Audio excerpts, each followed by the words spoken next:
just before you start, just one more thing, just this one. I want you to be introduced properly.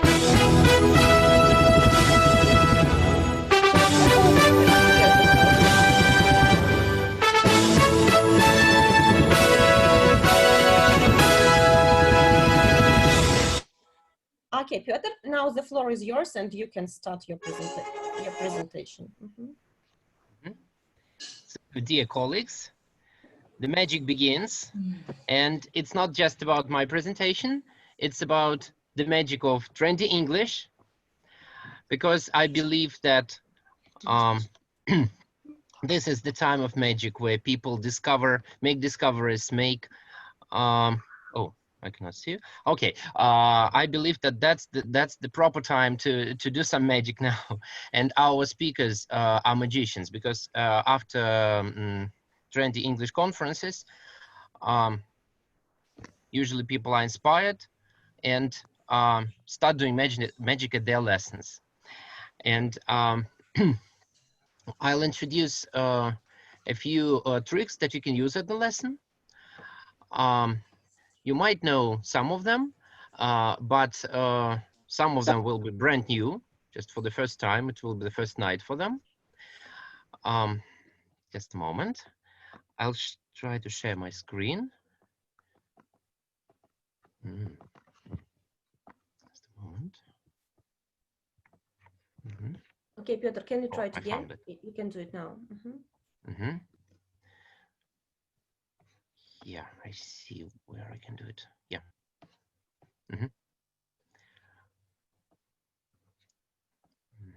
Can you see my screen? Yes, we can see your screen. We can see your presentation.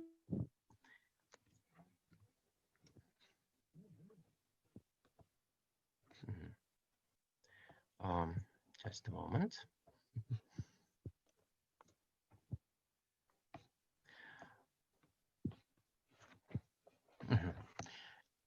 Yeah, just a moment. Oh, yeah, I can do it.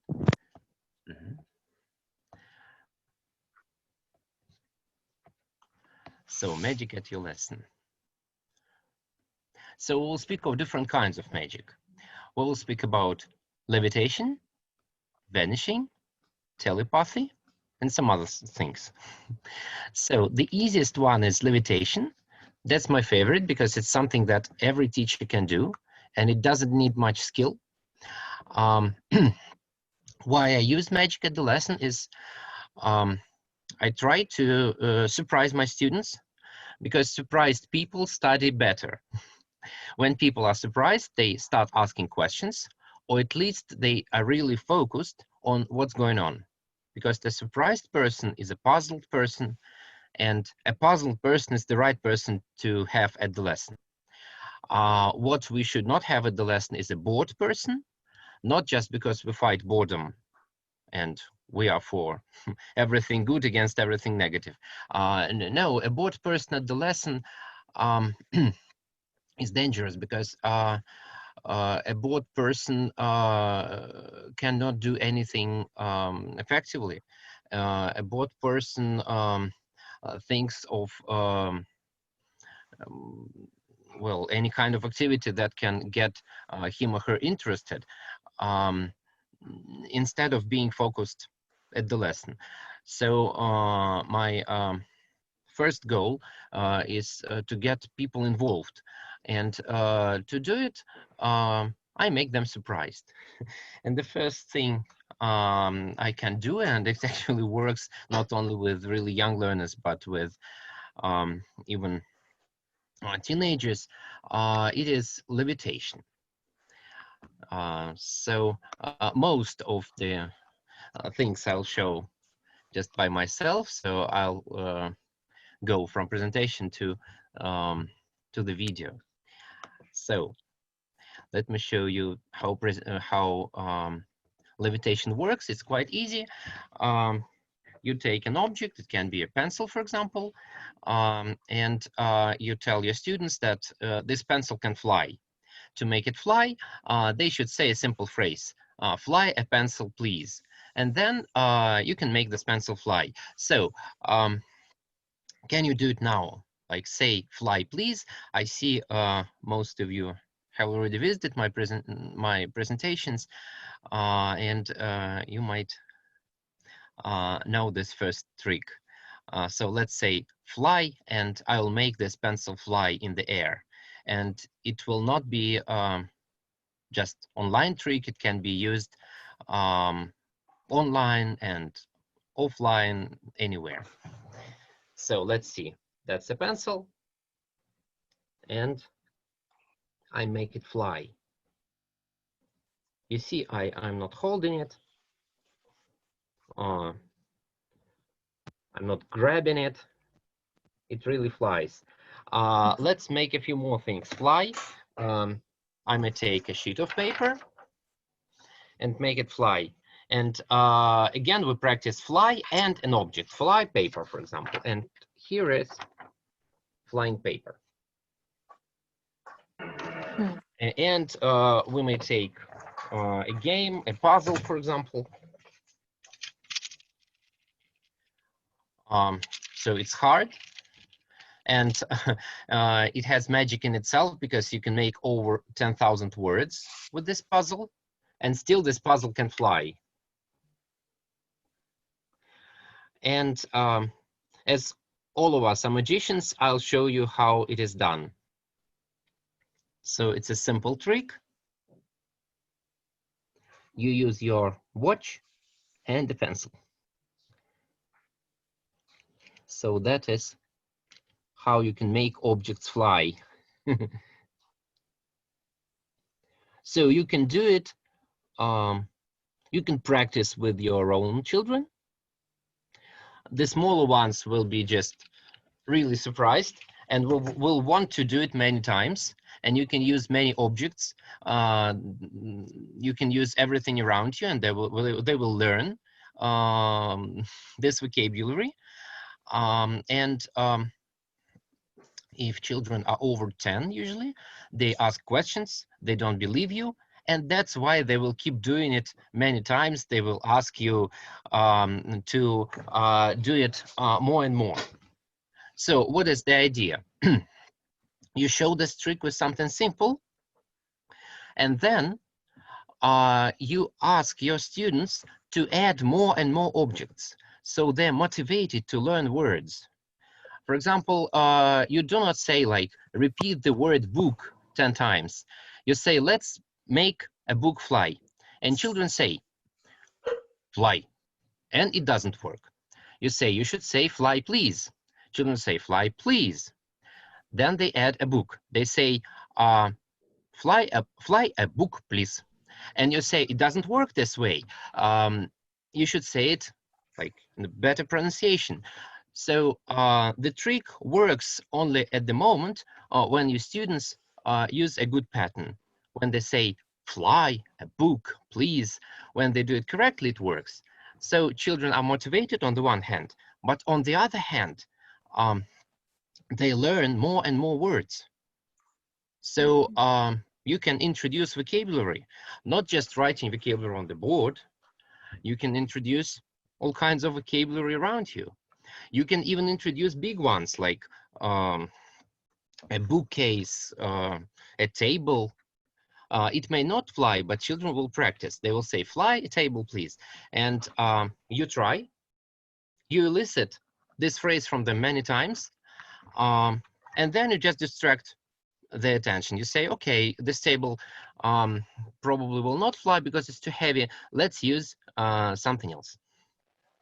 So it's not just for fun, it's really for learning vocabulary. It's one of the ways to introduce vocabulary. One more trick you can use is vanishing. I'll use two vanishing things, one with a professional tool and a different one with the amateur tool. So a professional tool is called a magic change bag. You put something in it, and then you change it. Again, you practice vocabulary. You ask your students to choose an object. It can be, for example, a card from a game, or it can be just anything. It can be, well, any object around you. And you put it inside. Oh, for example, here I have 50 rubles. You put 50 rubles in it.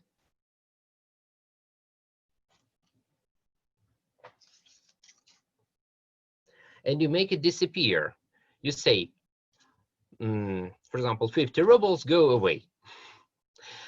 And then you may ask other objects to come back. For example, you say, 100 rubles, come back. And instead of 50 rubles, you have 100. I'll show it in a better way. Because the camera, well, it's even better when you have regular classes. When you have regular classes, not online classes. So you can see the whole bag. You put 50 rubles inside. But when you open it, you see money is gone.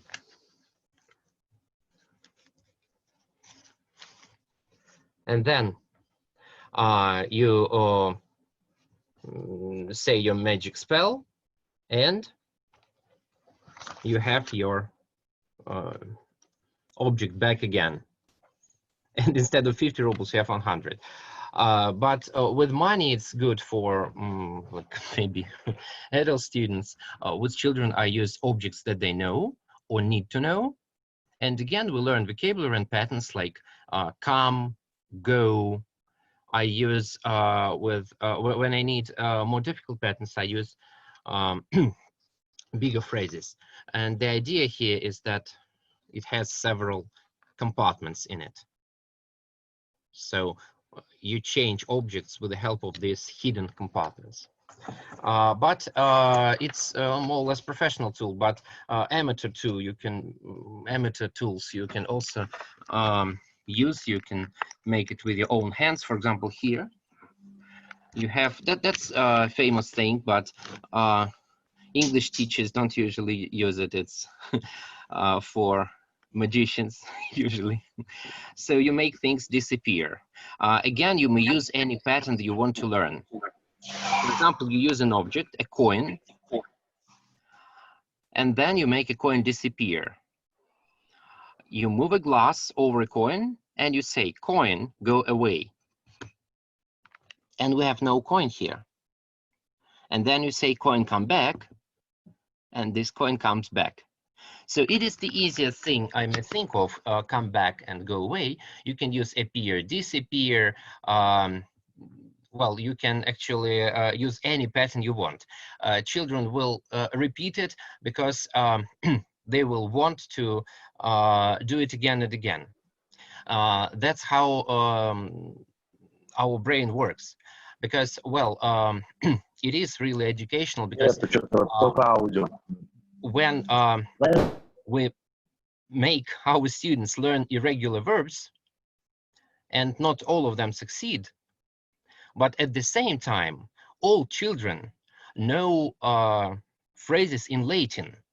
All children know Wingardium Leviosa from Harry Potter.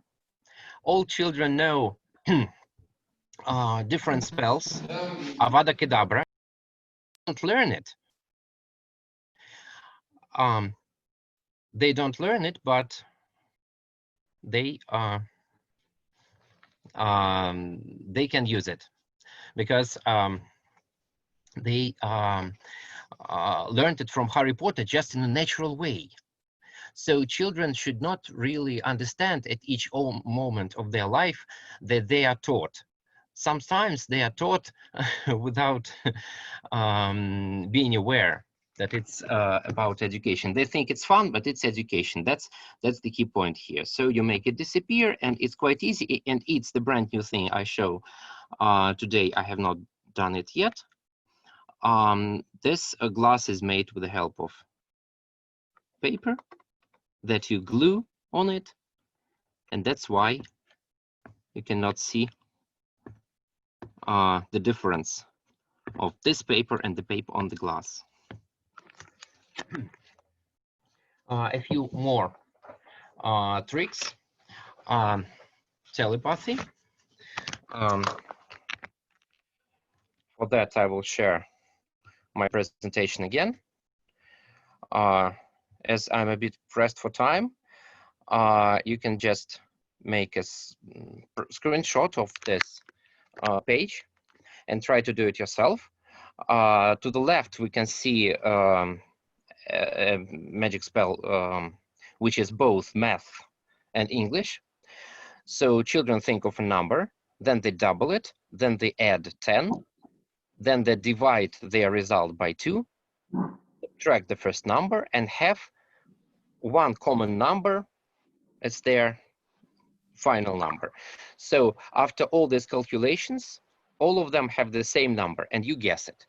So what is the idea here? Again, children read, children use English as a tool, because they do not use just like words because they need to learn words. They use words to get to their goal. They need to see the result of their action. So after they do it, if they do it correctly, they have the answer, and the answer is 5. So if you calculate it yourself, you can think of any number, but after all these calculations, your results will be 5. And the last one, one more case of telepathy. I will guess your, I will read your mind, actually. I'll show you these cards. All of them are different.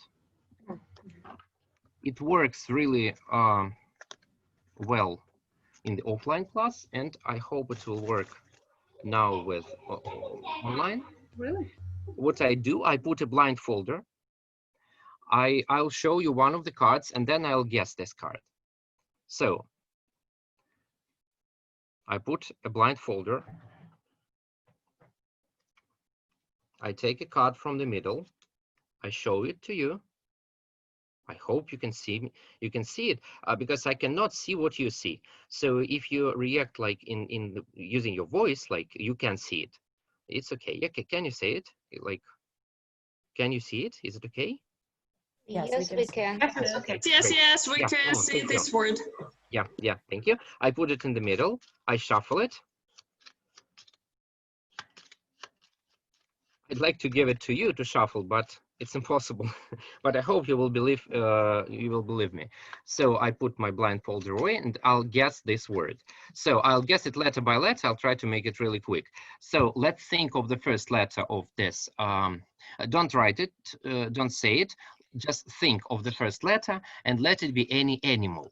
So the first letter should be any animal. So I'll try to guess what animal you're thinking of. So the first letter of this word, the animal starting with the first letter of this word is not a dog. Oh, who is thinking of a cat? Cat. Cat. Cat, yeah. So, so the first letter is C. The first letter is C. Let me think of the second letter. The second letter, let it be any color starting with the second letter of this word. Any color. Well, it is red, green, no. Orange. Who is thinking of orange? Yes, you are right. Orange, okay. Orange. Yeah, let it be any fruit. You just open your fridge and you may see this fruit. Is it a lemon? Yes, it is. Like, I do believe that sometimes I don't guess the opinions of all the thoughts of all the people, but mostly people think of lemon. And the last one, let it be again any animal. We had a dog, and now it is. Oh, now it is a dog. We had a cat, and now it's a dog. And this word, tell me any number from 1 to 8, and I will take it from here. From 1 to... Okay, 5. 5. Okay, 1, 2, 3, 4, 5. Is it right? Oh my God! Yes, it is. I've done it. Well, the trick is not in the technical way. The trick is offline, but to explain it, we need more time. So come to upcoming Trendy English conferences, and someday I will tell you how it works. Okay. Yeah, so Um, now we are all intrigued. Yes. Peter. yeah. So that's very interesting. So we're running out of time. Could you just Yeah. finish in about a minute? Yeah. Just to wind up.